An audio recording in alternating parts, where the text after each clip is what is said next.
인도의 칼카타의 뒷골목에서 피 흘리며 고름을 흘리는 나환자들을 팔다리를 싸매는 여인 테레사 여인을 누가 약자라고 말할 사람이 누가 있겠습니까? 사랑은 어떤 거요? 사랑은 온유합니다. 사랑은 온유함으로 상한 심령을 치유하는 위대한 능력이라고 하는 사실을 기억하시기 바랍니다. 더 나아가서 사랑은 오늘 말씀에 투기하지 않습니다. 여러분, 투기라고 하는 것이 어떤 것인 줄 아세요? 투기는요, 인간 심성 가장 밑바닥에 자리 잡고 있는 가장 치사하고도 비열한 질병 가운데 하나입니다. 남의 성공, 남의 명예, 남의 행복, 이런 것들을 보면서 마음 상해해요. 자기하고 아무 상관도 없는데도 남이 잘 되는 것을 보고 내가 마음이 상하는 거예요. 이게 투기입니다. 상대방의 잘 되는 것을 보면서 분노가 치밀어 올라요.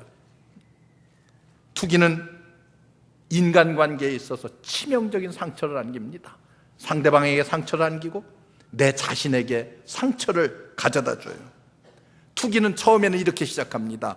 남이 가진 것 나는 왜 못 갖나? 나도 좀 가졌으면 좋겠다. 그런 마음으로 시작을 해요. 그런데 나중에는 어떻게 변하느냐 하면은 내가 가진 것은 남은 좀 안 가졌으면 좋겠다. 나만 가졌으면 좋겠다. 이런 생각으로 변해갑니다. 이게 투기라는 거예요. 투기. 이 투기는 성경에 보면 창세기에 가인과 같은 사람이 나와요. 동생 아벨을 투기해서 죽였습니다.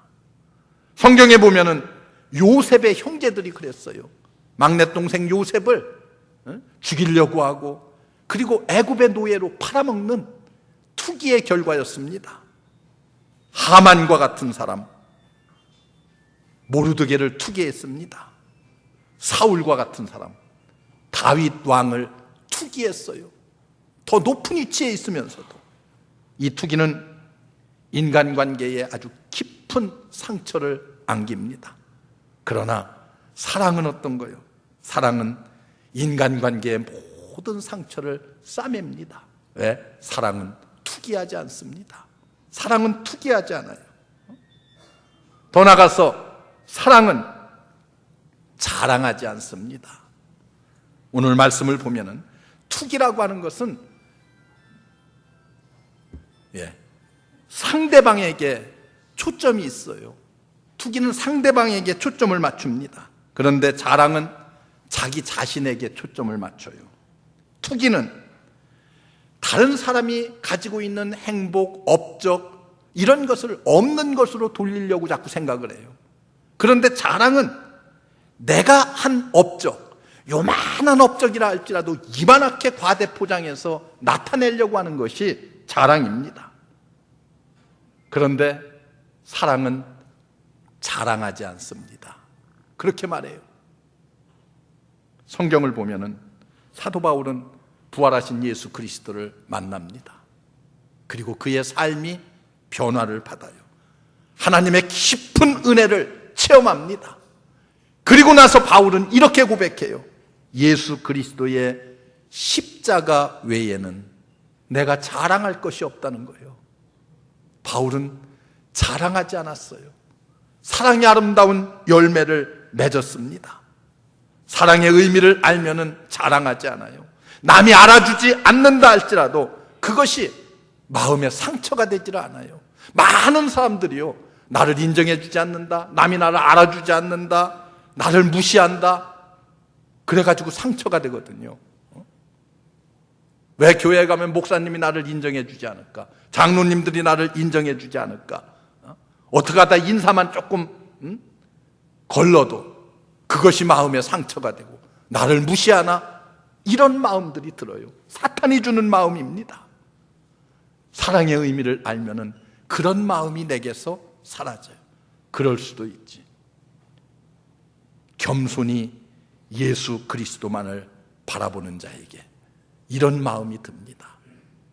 여러분, 사랑이 부족하다고 하면은 다시 한번 주님의 십자가를 묵상하십시오. 주님을 체험하고 그 은혜를 체험한 자는 자랑하지 않습니다. 사랑은 교만하지 않습니다. 자랑이라고 하는 것은 지나치게 되면 교만이 되기 쉽습니다. 교만은 교회의 질서를 깨트립니다. 많은 교만한 사람들 때문에 많은 사람들이 상처를 입어요. 이 교만이 무엇입니까? 지도자에 대한 교만이 있습니다. 지혜에 대한 교만, 지식에 대한 교만, 그리고 말에 대한 자랑, 때로는 은사에 대한 교만도 있어요. 어떤 사람은 부에 대한 교만도 있습니다. 여러분, 배웠으면 얼마나 많이 배웠어요? 가졌으면 얼마나 많이 가졌어요? 여기 뭐 빌 게이츠만큼 많이 가지고 있는 사람 있어요, 우리 교회? 그렇잖아요. 가졌으면 얼마나 가졌고, 배웠으면 얼마나 내가 배웠는가. 그런 것들에 대한 교만함을 버려야 돼요. 성경은 교만이야말로 가장 큰 죄라고 정죄합니다. 역대의 위대한 신학자들은 죄가 무엇이냐 이렇게 질문을 던지면은 죄는 바로 프라이드라고 그랬어요. 죄는 곧 교만이라고 그랬어요. 교만은 그만큼 가장 큰 죄입니다. 요한 칼빈도 그랬고 말틴 루터도 그랬습니다. 죄는 곧 교만이다. 성경은 예수님의 성품을 얘기할 때에 겸손함을 얘기합니다. 예수님 스스로도 나는 마음이 온유하고 겸손하니 내게 와서 배우라. 뭘 배워요? 온유함을 배워야 돼. 친절함을 배워야 돼. 예수님의 겸손함을 배워야 됩니다. 겸손은 상처를 치유하는 사랑의 위대한 능력입니다. 우리의 마음속 깊이 뿌리박고 있는 이런 교만의 마음을 우리가 물리칠 수 있는 그 길이 어디에 있어요? 주님의 십자가를 바라봐야 돼. 주님을 묵상해야 돼. 그러면 우리의 마음에 깊이 도사리고 있는 교만한 마음이 사라질 줄로 믿습니다. 사랑은 교만하지 않습니다. 우리의 추한 죄를 짊어지고 몸부림치시는 예수 그리스도의 모습을 묵상하십시오. 이 예수님 나의 구주로 영접하고 모신 자는 누구나 다 나는 죄인이로소이다 고백할 수밖에 없습니다. 베드로가 부활하신 주님을 만났어요. 주님 앞에 무릎을 꿇고 나는 죄인이로소이다. 주여 내게서 떠나소서. 부활하신 주님 예수 그리스도를 만나면은 누구나 다 겸손해질 수밖에 없습니다. 이 주님의 사랑을 체험한 자는 결코 교만할 수가 없습니다. 겸손은 사랑입니다. 겸손은 모든 아픈 상처를 치유하는 가장 능력 있는 가장 위대한 명약이라고 하는 사실을 기억하시기 바랍니다. 더 나아가서 사랑은 무례히 행치 않습니다. 무례함이라고 하는 것은 아름다운 질서를 깨트립니다. 그러나 사랑이 있는 곳에는 이 무례함이 극복될 수가 있습니다. 이것은 한마디로 다른 말로 표현한다고 하면은 아름다운 예절과 같은 거예요. 예절. 교회는 예절이 필요합니다. 그냥 아나무인격으로 말도 함부로 하고 행동도 함부로 하고, 이것은 하나님께서 우리에게 원하시는 것이 아닙니다. 사랑은 무례히 행치 않습니다. 다시 말하면 사랑은 예절을 잘 지키는 것도 사랑이라고 말씀합니다. 예절은 곧 사랑의 결과예요. 내가 예절을 잘 지킴으로 말미암아서 상대방의 아픈 상처를 치유할 수 있습니다. 상대방의 예절을 잘 지킴으로 말미암아서 나의 아픈 상처를 치료할 수가 있습니다. 사랑은 곧 무례히 행치 않는 것이 사랑입니다. 사랑은 자기의 유익을 구하지 않습니다. 사람들은 자기의 유익만을 구할 때에 많은 사람들이 어때요? 상처를 입어요. 인간관계가 깨어질 때가 얼마나 많은지 모릅니다. 그런데 참 사랑은 이기심의 영역을 뛰어넘어서 이웃의 유익을 구할 수가 있어야 됩니다. 다른 사람들의 아픔이 내 눈에 들어올 수가 있어야만 됩니다.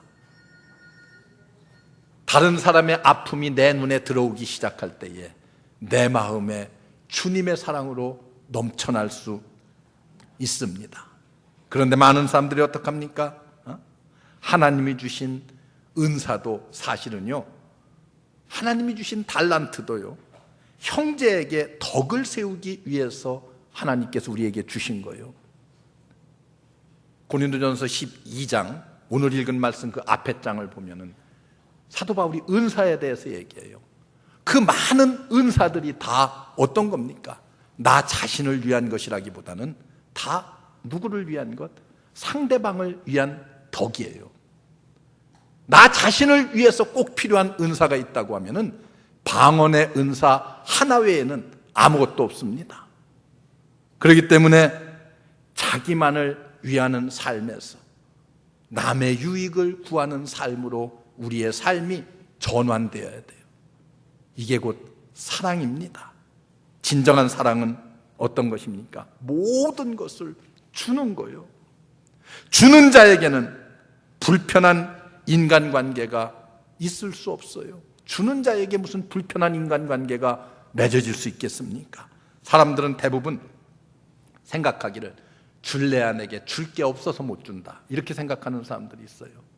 그런데 여러분, 사랑은요, 없어서 못 주는 것이 아니라 사랑이 부족하기 때문에 못 줍니다. 사도행전 3장을 보면은 베드로와 요한이 이제 성전 미문 앞을 지나갈 때에 안진뱅이가 동전 한 입이라도 얻기 위해서 손을 벌렸습니다. 그때 베드로가 이렇게 말해요. 은과 금은 내게 없거니와 내게 있는 것으로 내게 주니 곧 나사렛 예수 그리스도의 이름으로 일어나 걸어라. 돈은 내게 아무것도 없다는 거예요. 은과 금은 내게 가진 것이 아무것도 없지만은 내게 하나님께서 주신 능력이 있는데 이 신유의 능력을 통해서 내가 일어나 걸어라. 사랑은 어떤 것입니까? 내 사랑을 필요로 하는 자들에게 줄 것을 찾는 거예요. 무엇을 나눌 것인가, 무엇을 줄 것인가를 찾는 것, 그것이 사랑이에요. 사랑은 없어서 못 주는 것이 아니라 내가 사랑의 능력이 부족하기 때문에 못 주는 것입니다. 자기의 유익을 굳지 않는 것, 이것이 사랑의 본질입니다. 렌스키라고 하는 유명한 신학자가 있어요. 이 신학자가 아주 이런 유명한 말을 했습니다. 만일 인간에게서 이기심이라고 하는 그 욕망의 질병만 치료할 수 있다고 하면은 우리의 삶의 현장은 그곳이 어느 곳이라 할지라도 에덴 동산이 될 것이다.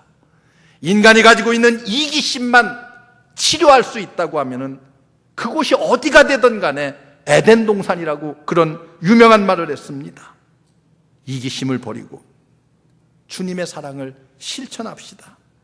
주님의 생명까지 주시는 그 사랑을 실천하게 되면은 내 심령의 상처가 치료될 뿐만이 아니라 내 주변에 있는 모든 사람들의 아픈 상처가 치료될 줄로 믿습니다. 사랑하는 성도 여러분, 하나님을 알고 싶습니까? 하나님을 사랑하세요. 모든 상처와 염려를 치료하고 극복해야 되겠다고 생각하십니까? 이웃을 사랑하세요. 온전한 말, 온전한 생각, 온전한 행동, 이 모든 것을 원하신다고 하면은 사랑에 빠져보십시오. 주님이 우리에게 원하는 거예요. 주님 앞에 나와서 우리 주님의 깊은 사랑을 말씀을 통해서 공급받고 체험하고 나면은 사랑은 내 아픈 상처를 치료하는 최고의 방편이 될 것이고 상대방이 아픈 상처를 치료하는 최고의 능력이 될 것입니다. 가족에게 아픈 상처가 있습니까? 가족을 사랑하세요. 이웃에게 아픈 상처가 있습니까? 이웃을 사랑하세요. 나를 미워하고 시기하고 내게 해를 입힌 원수라 할지라도 그를 사랑하십시오. 주님의 사랑을 가지고 그를 포용하고 용서하고 사랑하면은 내 심령의 아픈 상처가 완벽하게 치유될 줄로 믿습니다. 기독교는 실로 이 사랑으로 승리한 종교요, 승리한 역사입니다. 나는 모두를 사랑하고 있습니다. 나는 앞으로도 모두를 사랑할 것입니다. 이 확실하고 분명한 신앙 고백이 우리 성도 여러분들의 입으로부터 날마다 나오시기를 주의 이름으로 축원합니다. 기도하겠습니다. 은혜로우신 하나님, 감사합니다. 우리를 주의 귀한 전으로 불러주시고 하나님의 깊은 사랑 말씀을 통해 다시 한번 깨닫습니다. 주님의 사랑을 공급받아 그 사랑 널리 증거하며 나타내는 하나님의 백성들, 하나님의 자녀들 다 되게 하여 주옵소서. 예수님의 이름으로 간절히 기도하옵나이다. 아멘.